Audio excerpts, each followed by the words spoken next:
Welcome to the Blacksmith Chronicles podcast, the official podcast of Ryan Johnson Ministries. This podcast was created for the purpose of equipping others for the advancement of the kingdom of God. We hope that you enjoy this episode and encourage you to subscribe to the Blacksmith Chronicles today. For more information about Ryan Johnson Ministries, please visit www.ryanjohnson.us or email us directly at info@ryanjohnson.us.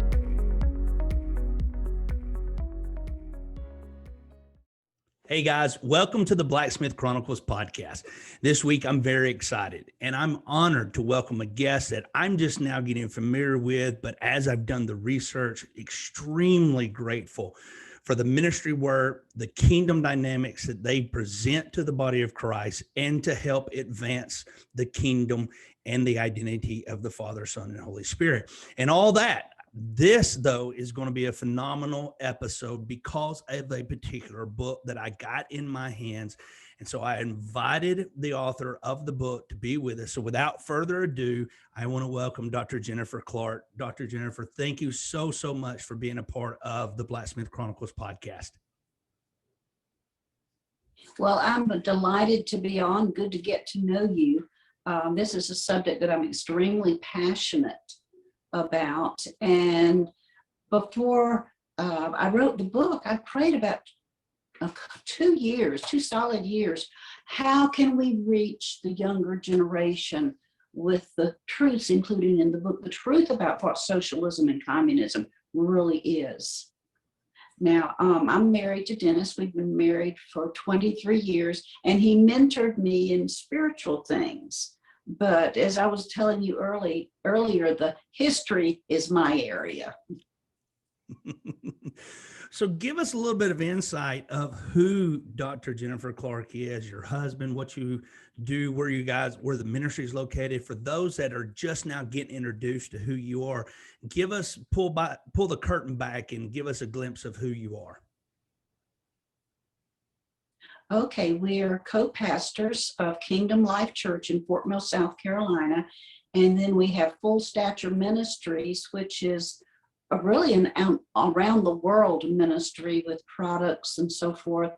And with the newest addition is our online school that teaches the how-tos in the spirit, and that's training.embassy.com. And our son is the director of that. And we're reaching around 70 nations around the world with that. And he stays in contact with the students and helps with any sticking points and so forth. So we're really excited that the truths that Dennis taught me are now getting out to help other people. How-tos like, how can you forgive and know you've really forgiven? And the answer to that is that the negative emotion, the pain, the fear, whatever, will go and be replaced by the supernatural peace that Jesus gave us as a gift. So that's one of the things that really, when I met Dennis, we met at a conference, and we were part of about 90 intercessors, and a young woman had an emotional meltdown and ended up on the floor. And all of us, about 90 intercessors, just turned and stared at her.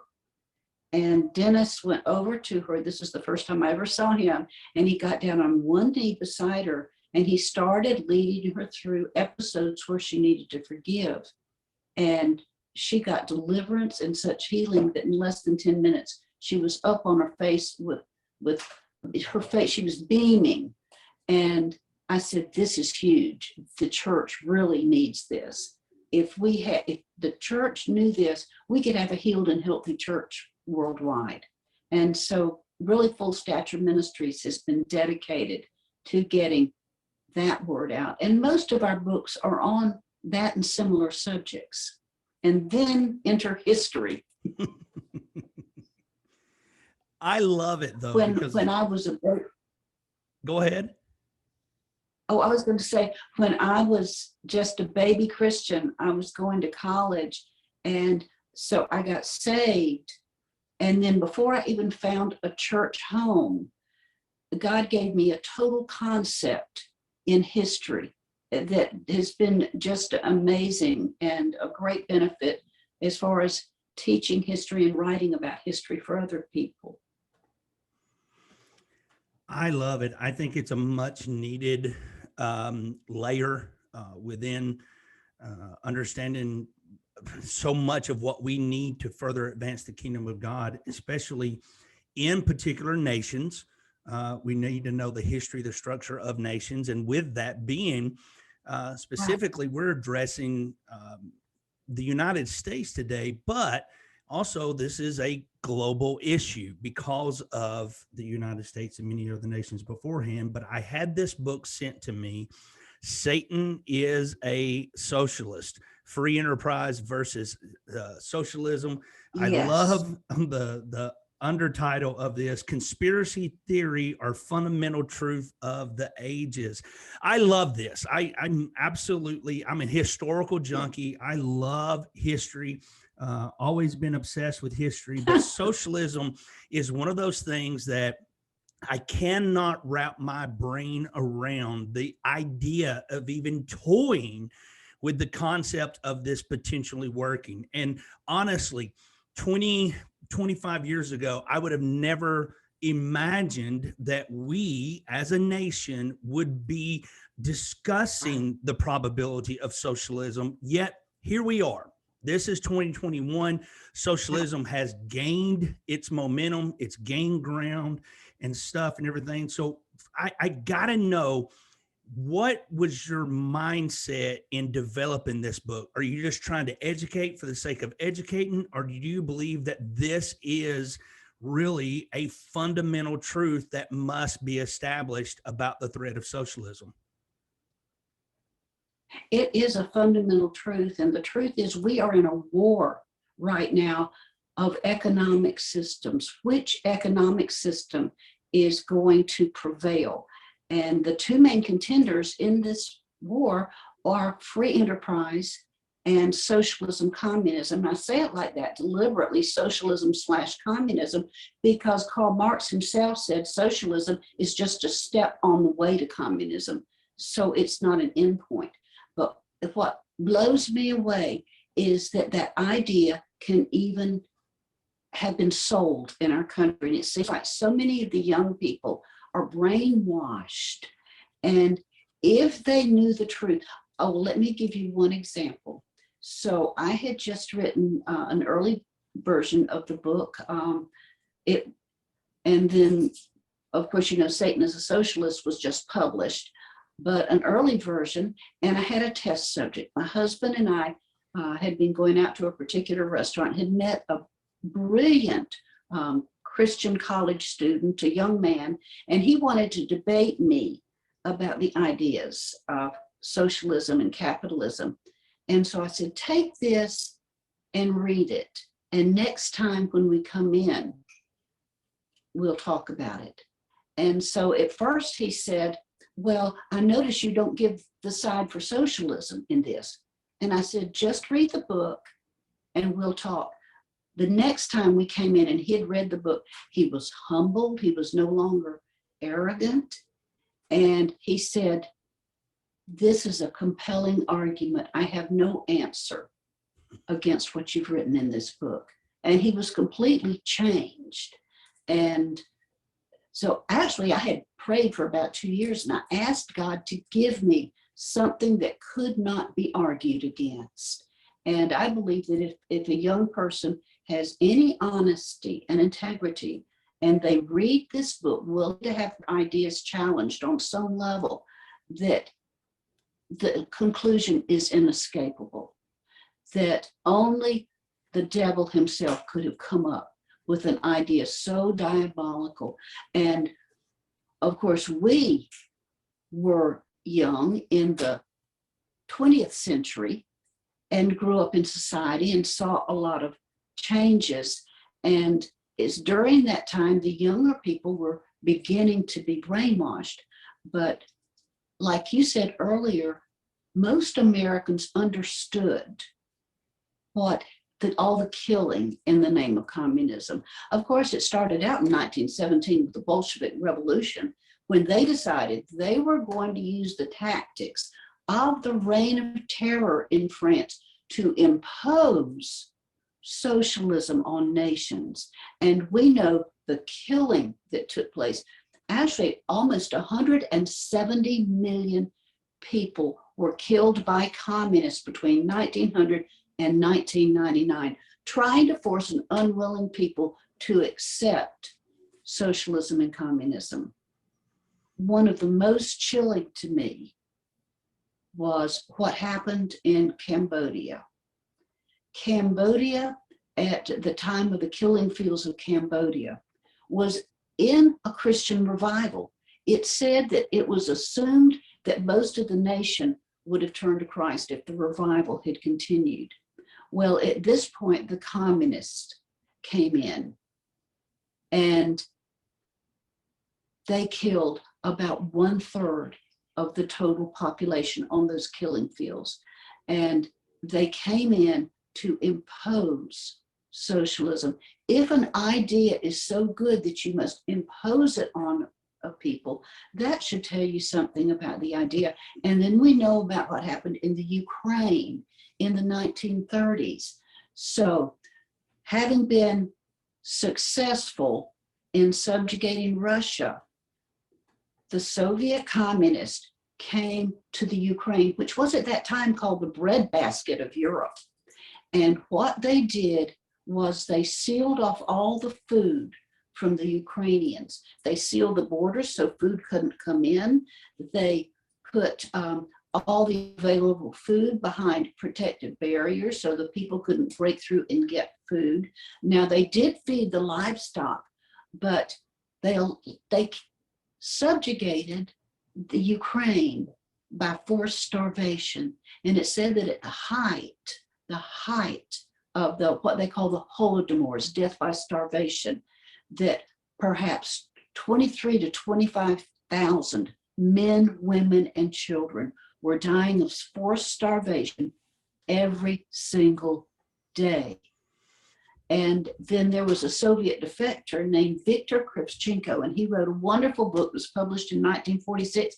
To this day, I have no idea how I got his book, but he was an eyewitness of what was taking place. And he was a Soviet communist, but when he came to the Ukraine, he said he came to the Ukraine believing in the idea of socialism, and he left believing in the existence of evil.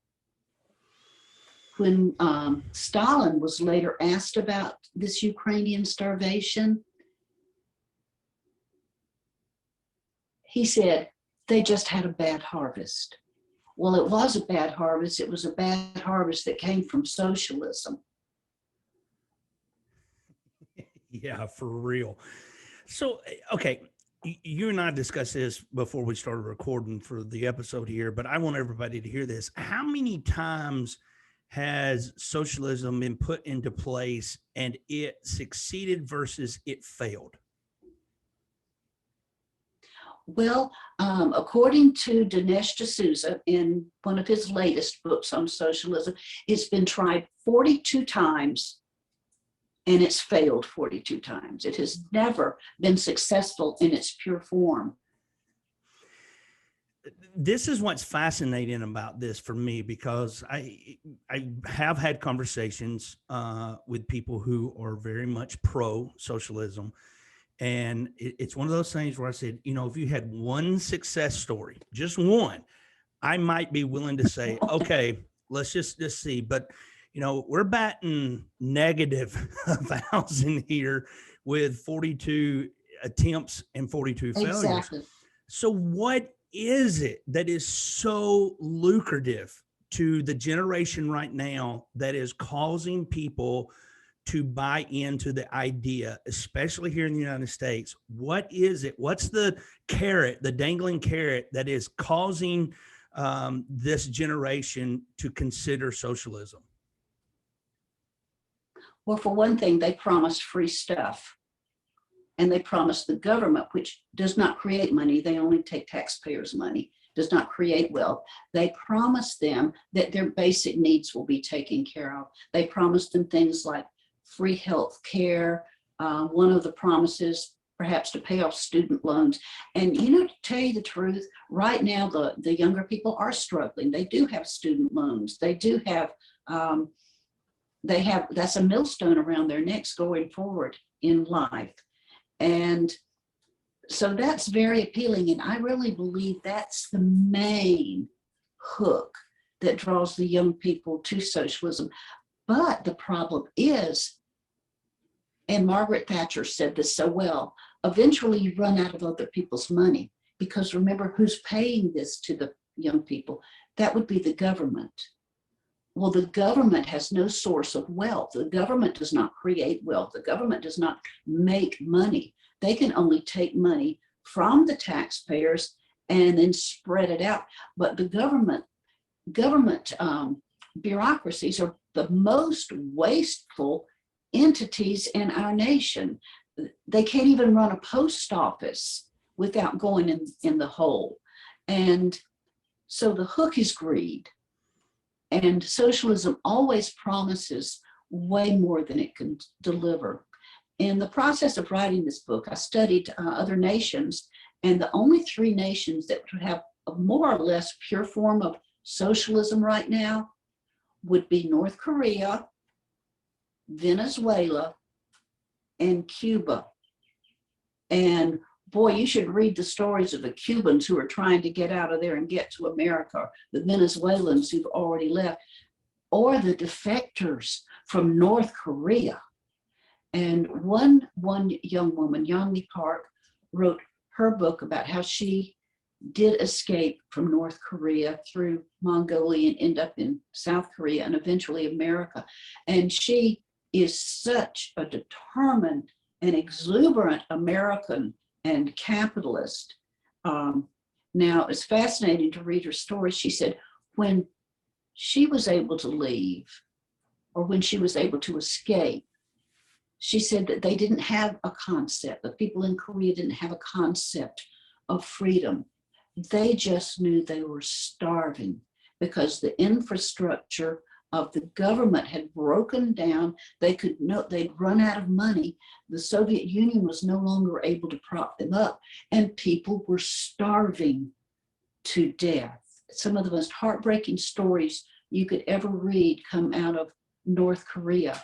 But when Yeonmi got to this country and she read our Constitution and she learned about our way of government, and she became a fantastic little capitalist. She's still in her 20s. You can find her videos, but she is so enthusiastic and so ready to speak out on human rights abuses in communist countries versus the freedom she's experienced in South Korea and here too. And then the people from Venezuela, how that went from being one of the most prosperous nations around to a place of starvation, and where, of course, people learn to work the black markets and smuggle things the same way they did in Cuba as a way somehow to get by and not starve.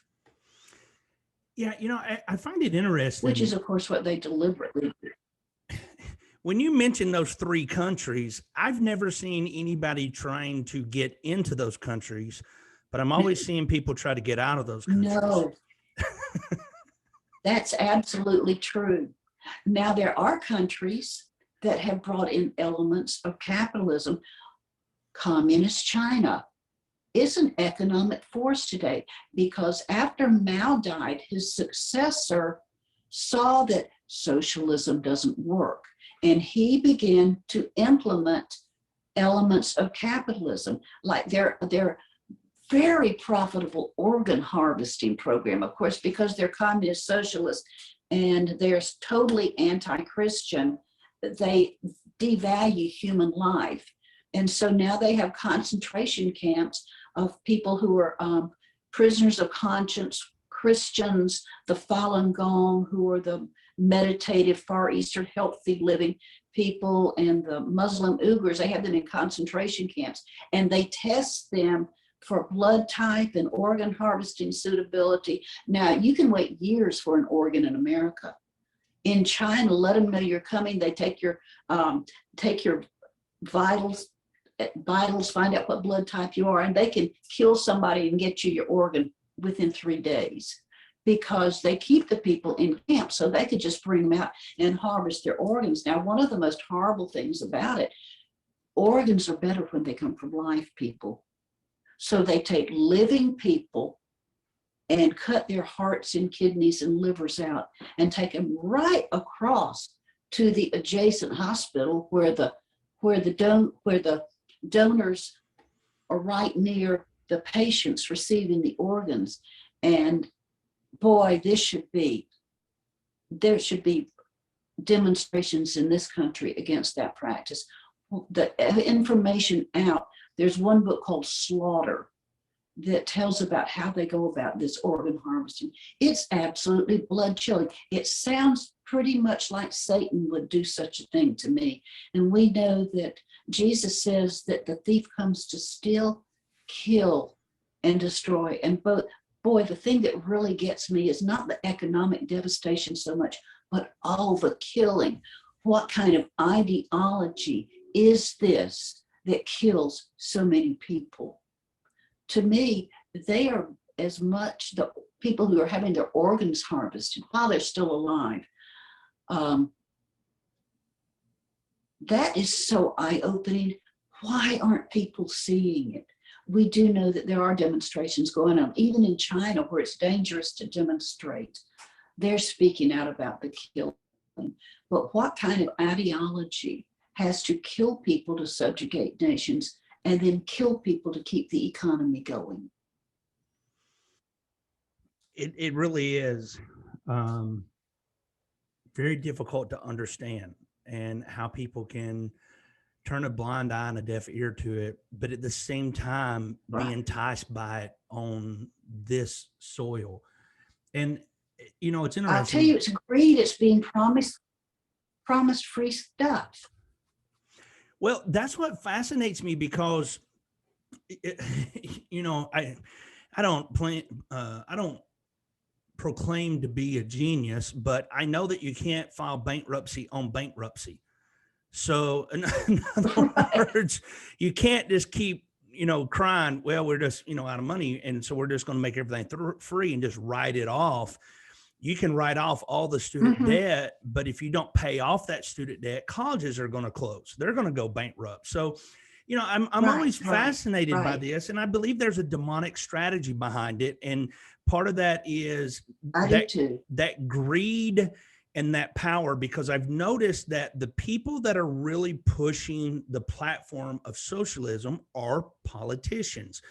And ultimately, on the economic sides of it, correct me if I'm wrong, but the economic sides of it, the thing about socialism, it ultimately creates one governing / controlling and wealthy class. Everybody else is lower than lower class. That's absolutely true. Everybody in the elite, the politicians, the governing officials, they prosper, but then the people are left on the very bottom without anything. Even in the Scandinavian countries, now they're not as bad as some of the other nations, but people will point to the Scandinavian countries, for example, Denmark, as examples of socialism that works. Well, the truth is not really socialism over there, because what built up the wealth of the nations were capitalistic, was capitalism. And now they have very high taxes. So all the people live at a lower level. And for example, there could be a 200% tax on a car over there. So they do have a good solid middle class in the Scandinavian countries, because it's not pure socialism. Pure socialism, and this is one of their aims, is to destroy the middle class. And you can see that, of course, happened right away with Stalin and Lenin in Russia, that the people didn't become wealthier. It's just that the middle class was driven out of business. So you had the ruling elite and the completely impoverished. That's what's happened in Venezuela, and definitely what happened in North Korea and Cuba. I chalk this up in that category of how many people are pro-abortion have already been born. You're always for it once you achieve this certain level. And there is a ruling class. Even this past Right. week, I had a personal picture of myself where I was just saying, hey, I support Israel. I stand beside Israel. I take a biblical stance to Israel. And someone just went off on me. And part of going off on me, they actually said this. They said, Israel is not a democratic or a Republican state. It is a socialist state. And I just kind of sat there and thought, what in the world are you talking about? Number one, I think this is what drives me nuts about our current generation. When I say our current generation, I'm talking about all ages. We fail to understand that the United States government is not Democrat or Republican. We are a republic, which is something totally, totally different. Yes. But then on the flip side, let's go back to Israel. I don't think I've ever heard Israel be identified as a socialist, quote unquote, state. So this is like coming into this interview, I'm baffled at, and I mean this in the definition of the word, the level of ignorance, the lack of knowledge concerning our own structure, much less the structures of other nations. Yes. So what is the function of our government? And when I'm asking this, I want people to understand how our government should function and why socialism is a threat to that structure. Okay. As we know, I hope we all know, that the first words in the Constitution mark the difference. We, the people, that our nation was designed by our founders to be governed by the people, who would hire their representatives. In a sense, all our representatives, all the government officials work for us, the people. This is the way it was set up. If we had stayed with what the Constitution specifies, we wouldn't have a ruling class of politicians in this country now. Actually, senators were supposed to be elected not in a general election, but by the state legislatures, chosen by the state legislators, and that would keep them more closely tied to the states. What Thomas Jefferson was looking for when he set out to invent an entirely new form of government, he was looking for a way to keep the balance so a nation wouldn't slide into tyranny. Nobody wants that, at least nobody who thinks right, or anarchy. Now, anarchy cannot be maintained for a long period of time because the people who are being crushed will cry out for somebody to come in and reestablish order. But when Jefferson looked back at history, he saw that throughout world history, nations had swung from one to the other and back again. And so that's why it's said by one of our founders that fear is the foundation of most governments. But Jefferson saw examples in Israel, well, with the Israelites, that under Moses, there was a structure set up so there would be families. If they had a problem they couldn't handle, there would be a larger group and so forth, all the way up so Moses wouldn't have to handle all the day-to-day problems unless it was something extraordinary. So the weight wouldn't be on him. So the people would be self-governing.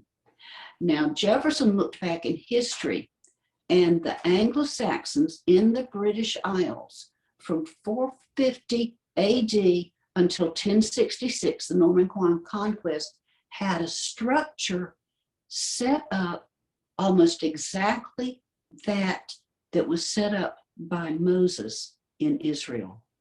And from 450 to 1066 AD, they had a form of what Jefferson came to call people's government, not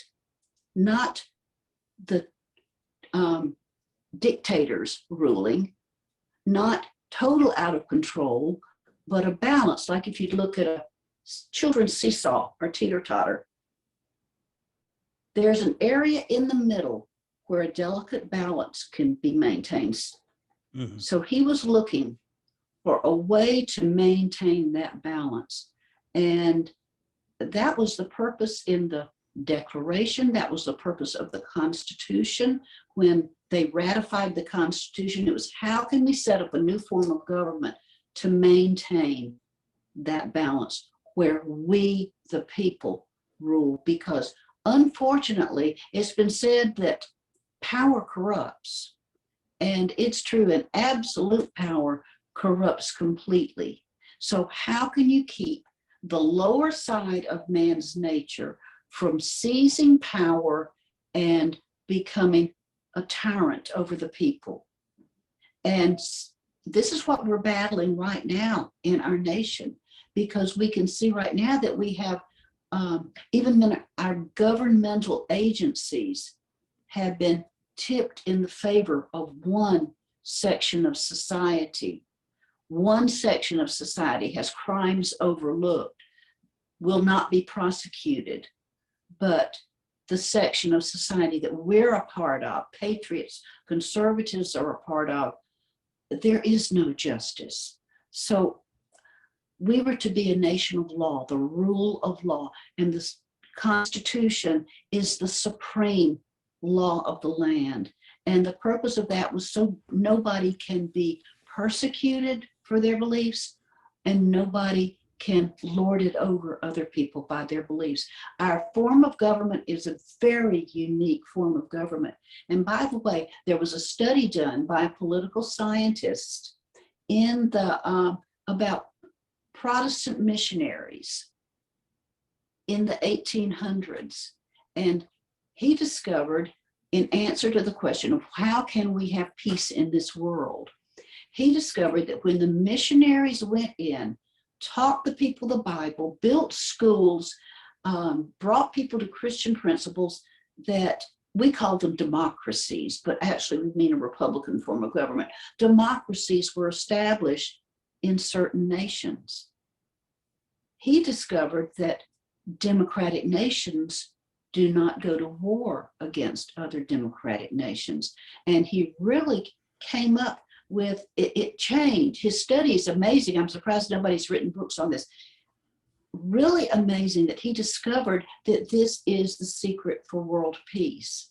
Now, there was a researcher, R.J. Rummel, late professor emeritus of political science out of the University of Hawaii, and he made it his entire career as a PhD to study death by government. And ironically, he on one side and Robert Woodbury on the other, both working independently of each other, came out with the formula that freedom is the formula for world peace. And nations that are free don't kill their own citizens. And so he's compiled the statistics that between 1900 and 1999, all those who were, all the innocent people who were deliberately killed by their own governments, that the bodies laid head to toe would circle the entire globe more than 4 times.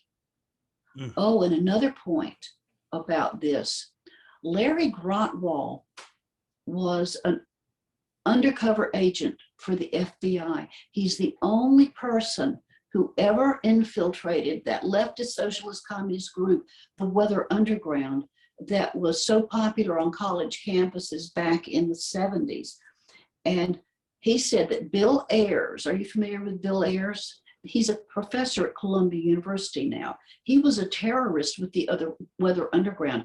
Obama started his political campaign for president in Bill Ayers' living room. Remember, he is a professor at Columbia University, this known unrepentant terrorist, teaching our children on campuses now. He's also a consultant for Antifa.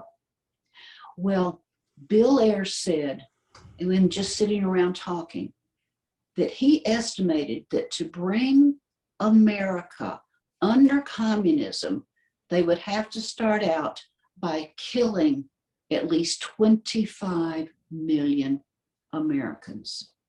Now, to continue the bodies placed head to toe analogy, 25 million Americans, if they were killed, their bodies would stretch from the Pacific to the Atlantic back and forth 8 times across this nation. And Larry Grontwall said that it made his blood absolutely run cold, that it was said so casually. And now ask me why I think that Satan is a socialist. Yeah, it really is. It is one of these things. I think it unfortunately is a strategy that is gaining ground from a demonic realm, and it's gaining out of opportunity. Right now, we have a lot of division within this nation. Socialism is being put on a silver platter, and this is the answer to all things. Capitalism is being presented as the great evil because rich people are getting rich. And there's this terminology that's being used. And I want you to expound on this, the redistribution of wealth. Why is that a massive flaw in the redistribution of wealth? Okay, remember when we mentioned that the government cannot create wealth? It can only take from other people. So if you take what other people have and then divide it up, after you take most of it to live a lavish lifestyle as a leader, then it automatically drives people into poverty, because if you can't keep what you earn, if it's just taken away from you, why keep working?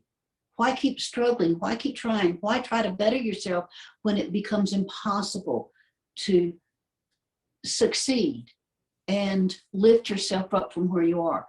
If people won't work unless they derive some benefit from it.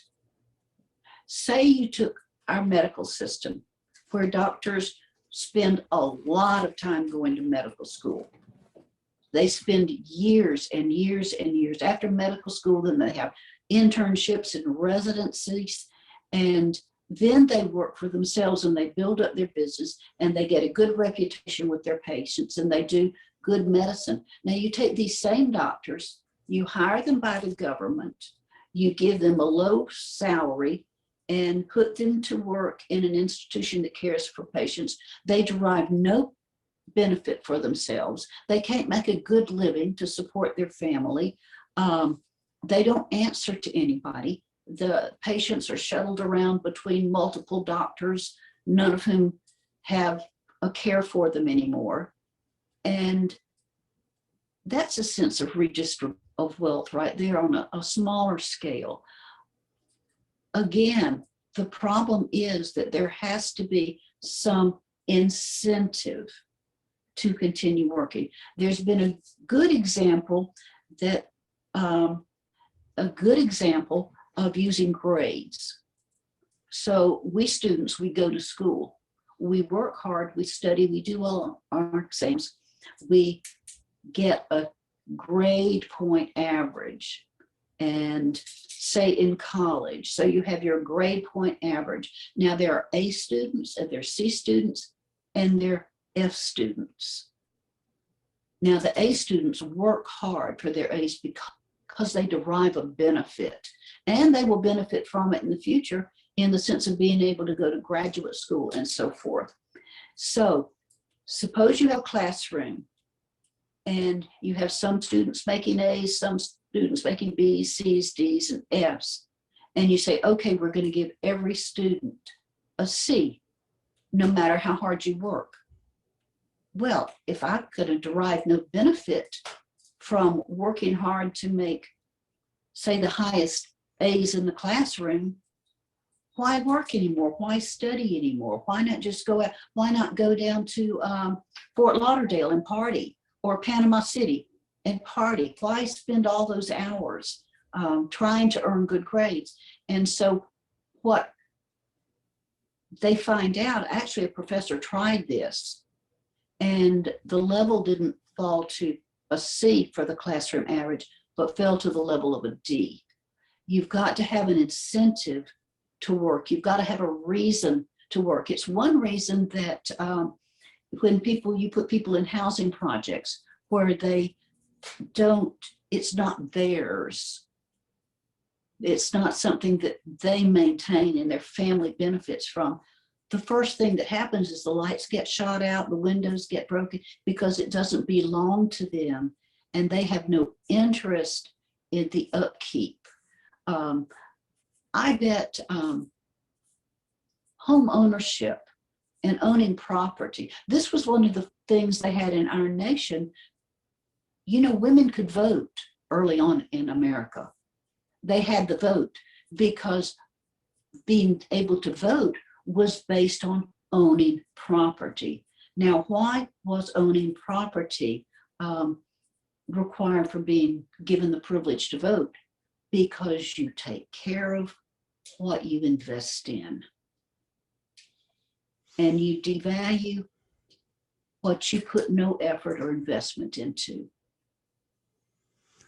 I think we're seeing a glimpse of that right now in the sense of everywhere I drive, people are hiring, but they can't get people to go to work because the government has made it possible for them not to work.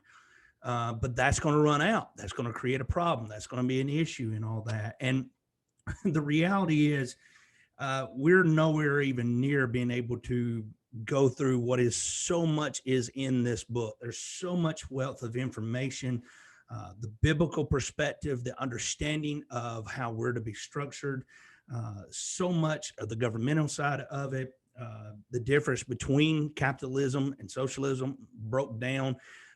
It's just a wealth of knowledge. So the two things. Number one, where can people purchase a copy of this book? Well, it's available on our website, which is forgive123.com, but it's available at all major booksellers. It's available on the online sellers such as Amazon, Barnes & Noble, and so forth, and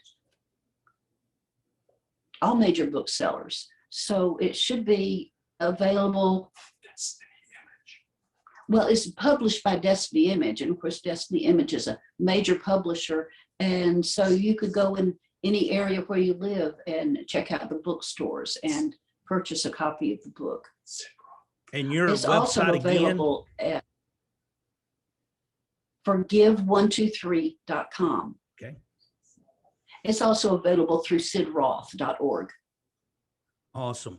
So I give every guest an opportunity to have the final word, that last thing that maybe you want to share, something's on your heart. Maybe I didn't get to ask a question that you would love to share something. You may not have anything else to share, but if there is something that is on your heart, you want to share that information, I want to give you the opportunity to have the final word. Okay, so as the book title says, Satan is a socialist. He does, and socialism does what Jesus says the devil does. He steals, he kills, and he destroys. And I'd like to share an example just right from the beginning of the book. And I believe the Lord gave this to me. Let's break socialism down to something not discussed in far off nations, China, North Korea, and even this nation as a concept. But let's picture what would happen if your neighborhood homeowners association was voted into power and established a government over the streets and the people in your neighborhood. So they make great promises to you. They point out, because socialism always makes a victim and an oppressor. They say, look at they're rich people in your neighborhood and you don't have what they have. You're not getting along so well. If you voted us into power, we would redistribute the wealth and take some of what they have and give it to you so you would do better. So you vote them into power, and not long afterwards, you notice that they're building themselves bigger houses. You have to pay them. They take taxes from you, and gradually you see business wiped out in your neighborhood. You see taxes draining people. You see, they're giving benefits to people, so there's no incentive to work. So your small businesses in your neighborhood start to dry up. And then eventually it gets so bad that the unproductive members of your neighborhood are being dismissed. It was by George Bernard Shaw, said, noted socialist, said, why should people be allowed to get old? Why don't we just euthanize them when they outlive their usefulness to society? And so they began pushing euthanasia. And why does Mr. So-and-so deserve such a big fine house? After all, he's getting up retirement age, can't do much more benefit for the neighborhood. So why don't we just get rid of those people? And eventually the neighborhood dies. And again, like you mentioned, the ruling class, no middle class, and an impoverished class, that is what happens in your neighborhood because of loss of incentive. And eventually the government, you can only redistribute the wealth and take from people so long until you drive everybody almost into poverty. It really is. Mm-hmm. What would happen if what? To me, that is, if socialism came that close to home, before it takes over your whole nation, what would happen if you looked at it on a small scale? That's really powerful. I think it's a great illustration. It helps paint it into a picture that I believe people can understand if they just take the time to look at it and not be willing just to agree for the sake of agreeing because of an elected official or a media outlet or whatever the case is. I believe it's beneficial. Number one. Yeah, go ahead. Could I bring out one more point? Yes, ma'am. Let's look back to the father of modern economics, the person who wrote his book was published in 1776, the year that the Declaration of Independence was signed. And his work became the basis for the free enterprise system, capitalism in our nation, which quickly became the most prosperous nation in the world. He was a Christian. He was pastoral. He loved people. He tried to live by the commandments of the Lord, to love God and love other people. And to him, this was the basis for free enterprise, that out of healthy self-interest, with people seeing, okay, there's a need. We don't have a baker. There's nobody to make bread for the people in this town. If I make bread, I can supply the town and I can also make a living for my family. So he saw this healthy self-interest under the hand of God was the way to keep an economic engine in a nation going. The father of modern communism, socialism, was Karl Marx. He was a Satanist. He was filthy. He didn't care for his own family. And he wrote demonic poetry. And one of the lines in one of his poems was, I will howl gigantic curses at mankind. This was the father of modern free enterprise,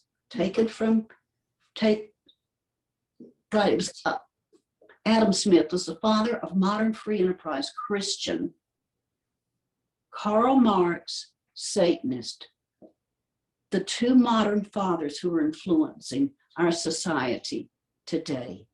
And I believe that most young people, if they really knew that alone, if they really knew who Karl Marx was, and that free enterprise came from biblical economics taken out of the Bible, put in modern form by Adam Smith, a Christian, as opposed to an actual Satanist.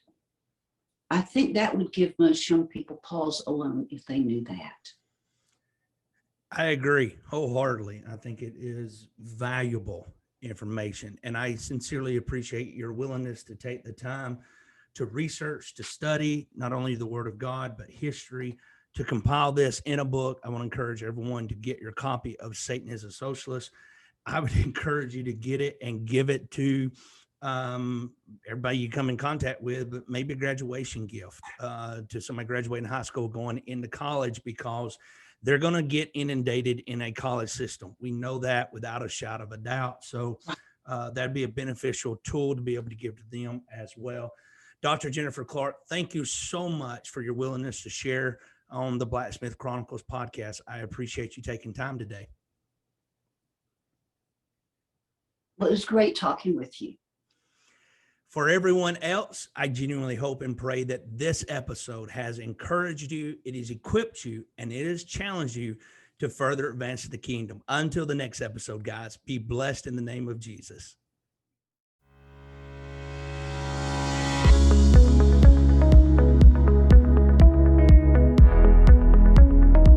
Thank you for listening to the Blacksmith Chronicles podcast.